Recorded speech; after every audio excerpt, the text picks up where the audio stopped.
ready? We're going. How are you doing this week? I'm good. How are you? I'm good. So tell me about what you discovered this week looking at ethics. At ethics. Well, this week I had to turn in my ethics proposal about my research project. So I had to first send it to my professor for her to look at, and then she has to sign it and forward it off. So she did that, and she just the only thing that she wanted me to change is just to mention our names in it, because I didn't put us in it at all, and she just said... And what's your name? Trent Tajikude. I'm Leanne. Yes, and she just recommended that I refer to you as my community partner in the project, so that's what I did, and yeah, so I did the ethics proposal. What's in it? Well, they ask you things like, just like, are you going to use consent forms, and what formats are you going to use? And I said we would use the REB McEwen template to build our consent forms, and the consents will include what we're trying to do. We will inform them that they can withdraw at any time. They will be fully informed on what we're going to talk about, and their participation is 100% voluntary. So we just hope that people want to talk with us. Well, it's our family first 2 episodes. Yeah, so that's good. We have that part covered. Yeah, we're safe there. Well, that's really awesome. I've also completed the REB and what was the other thing that I did online that... Oh, the ethics, the student research ethics course. It's like a one-day course. I did that this week, last week as well.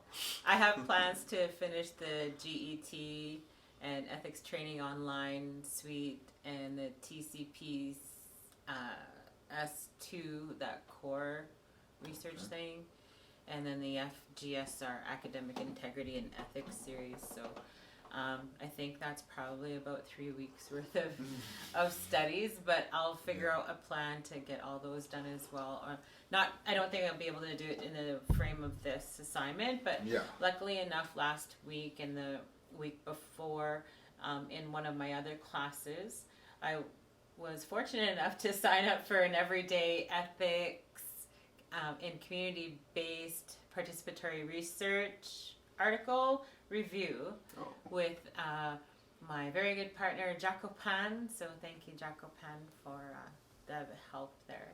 Well, that's pretty awesome. Yeah, and what I learned and gleaned from reading that article was that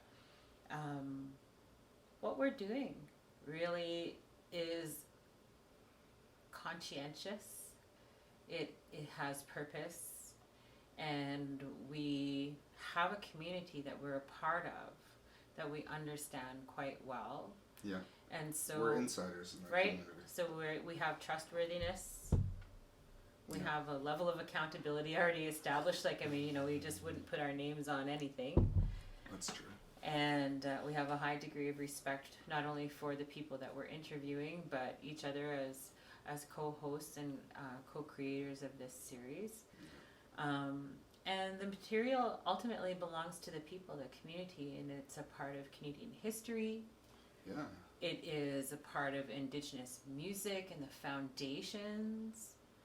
If we think about movements in conciliation, they were the first steps in desegregating Canada, which is, part of our nasty history. Yeah, but it's part of the truth. Sometimes it's nasty, right? And I have so much respect for these artists who've made it so I could be here. Yeah. One thing I wanted to mention, and I didn't talk to you about this before, but I'm going to bring it up. It has to do with our ethics proposal and everything. In it, we had talked before in our last podcast about approaching each person with cultural sensitivity, and some people don't understand maybe that there's 600 different indigenous nations in North America. Mm-hmm. They all have different languages, different cultures, different and a styles, different land base, and different styles of humor. Different styles of humor. And that's a big deal too, you know, like, so we're going to approach people with the most respect we can, because everybody we interview isn't going to be like us. You know, they're not going to come from, well, we're not like each other either. Like, we're, you know, we have similar backgrounds, but we come from two, like, you come from, well, go ahead and tell what your tribal affiliation. Well, I come from the north, and we are a multitude of different nations sharing and occupying the same lands. Yeah. And, you know, as a result of residential school and interregional marriage, I'm both Dene, Métis, and Inuvialuit, and I'm claimed by all. Yeah. And I have spent my life in music, with my dad's band, with my own music. I've spent a lot of time working in Indigenous music, supporting the scene and the prosperity of raising a new group of artists to continue on this work, because things have changed. We don't play in a bar room 6 nights a week anymore, twice on Saturdays. You know, and what a trip that was. right. And this is where you know, that respect that we have for all of the musical legacy families that we hopefully get to talk to throughout this series comes in, and in the high regard that we hold them. Yeah. And I would never want to put something out there or have something said, you know, that offended or that wasn't the truth. Mm. And that's really important. You know, sometimes we've seen things edited, and this is where we get into some interesting territory, because we're going to take a leap here, and we're going to do this in true podcast fashion without editing. Yeah. And it'll be raw, it'll be real, and it's going to be an adventure, I think. Yeah.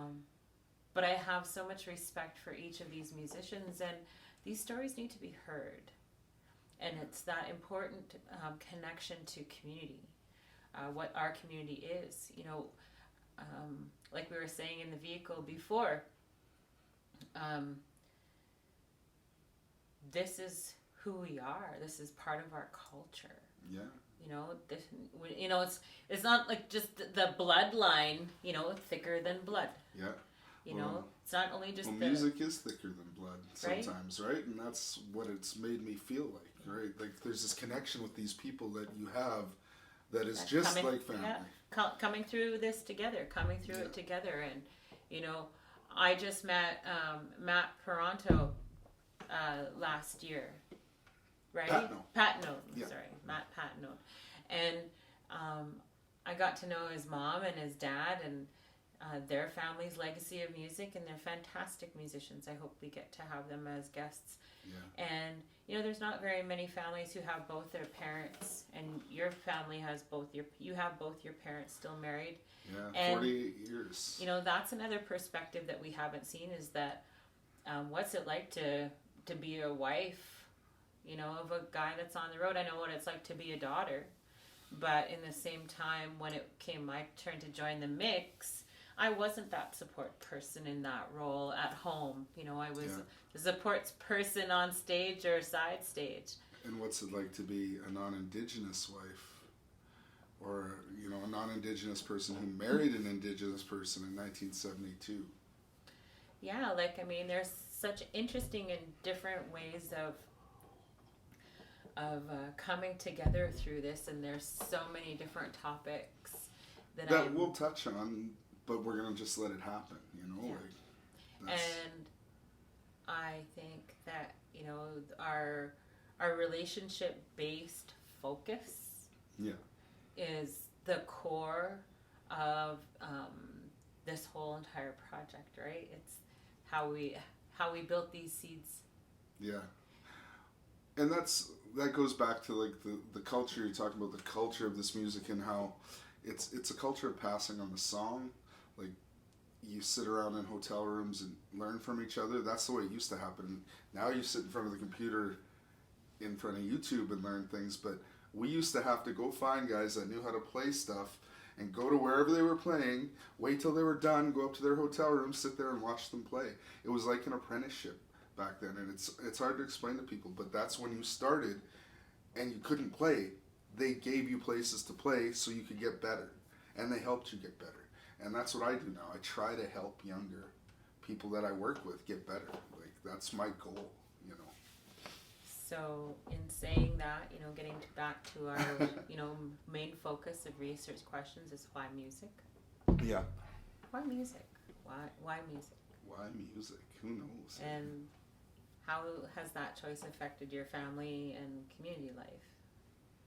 Right? Because it also opens us up to a whole bunch of other ways of exploring their stories. Yeah. And leaving it up to them to decide what they want to share. Yeah, and I think that's the important thing is what do they think is important? It doesn't matter what we think is important from their story. What do they think is important? Yeah. It's their legacy. Yeah. And so I think, like when we talked about our aims, our goals, like highlight the careers of Indigenous musical legacies families. Yeah. Their trials and tribulations from a family perspective. Yeah. Because we're all connected. This is community. This is unity. This is how we built our culture. Because it's a different way of life to grow up. Oh, it totally as is. A musical legacy kid. And then we document this part of Canadian music history. This is an important part, and there have been other documentaries and there have been earlier series, but I think it's really important that we keep up and maintain, and we also practice our own skills. I remember watching documentaries on Tom Jackson. Oh yeah. Seeing one on Buffy St. Marie. Yeah. Watching shows on television like Res Blues. And then thinking about, how do we engage with our community and how are we helping our community continue to grow? In my focus and in my other work in Indigenous music in Canada, supporting grant programs, awards programs, and thinking about how we promote Indigenous artists in music, and the idea that we make music for our community. We don't make it for the idea or alignment that's in an economic event. Yeah. And that's where some of this type of work really brings home like what it was and what it meant to bring home the bacon by playing in a nightclub, and how that has changed to this online and digital virtual media, and the challenges that it brings. Like, I am really struggling. Me too. I tried before Christmas, like for 2 months, to try and do something weekly, and I can't get inspired to do it. It's just like... Yeah. I did a pre-recorded video today, which I never ever do. Yeah. I broke a barrier today. That's awesome. And I did it because it was for the Manitoba organization, MKO. And so they were hosting a missing and murdered Indigenous women's family virtual gathering. Okay. And so one of the organizers, I've worked with her many times. Her name is Hilda Anderson-Pierce. And she called and asked, she's like, I have an issue. Do you think you can pop in and help here? And so my contribution to community, my dedication to community is to support and advocate and inspire where I can for the things that are important to all of us. Where do our missing and murdered women go? Where do the families find any type of solace? When we look at the multitude of issues in all of our communities, I think it's really important to take that time. And so it wasn't for me, so I was able to pop in and do that video, and then pop over here and come and do this one. And it shows, like, being able to move through all these different circles, like our network of people, the sensitivity, the common goals, the common experiences and bonds that we share. We get to practice this concept of Indigenous storytelling. So that's going to be some of my readings, is being and looking at the differences of like an institutional version versus, you know, what we're doing as the community-based, community-driven, because we are from the community, we are of the community, we are owned by the community, researching our own. How do we describe that experience? How did we use these things that we learned and talked about and adapt it in our own way? How can we talk about it? Because that's what we're doing, right? We're not recreating anybody's work. We are following principles and practices because there's a method and a way to plan our route through so that we get the job done in a good way, and that's the whole focus, right? Yeah. Get this all done in a good way. And just, I think we're on the right track. I mean, we have a plan. We've been doing everything we're supposed to do so far anyways. I'm excited to try and get our first 2 interviews soon. All right, and so in your literature review, what have been, or what do you think you'll use as resources for your ethics? I had a few things, but I also have it's an article from the Assembly of First Nations on research ethics on Indigenous people. So that'll be one of my primary ones that I've found so far, and there's others, but I couldn't. Top of my head, I can't tell you. All right, well, maybe that will be our target, because this is reading week and it's time to take a break. So maybe what we can do is share a couple of things that we think that might align. Yeah. And how we can incorporate some of those ideas or knowledges. I always follow Greg Younging's Indigenous Book of Style. Mm-hmm. It's like, no, we are what we are, and we do things our own way. And we'll just talk about it and let you know. And that's us. You know what's kind of funny is that's kind of what I told my professor. I'm like, I work in my own way, and it's just gonna reveal itself. That's great. Yeah, and she's like, "Well, I need a little bit more." And help you're not than gonna that. get sued. Yeah. So it's good to know that my way of thinking aligns with other people's way of thinking. All right then. Okay, well, so we're you know good what for I'm this thinking? week. Yeah. We're good. Yeah, go. Bye, everybody. See you.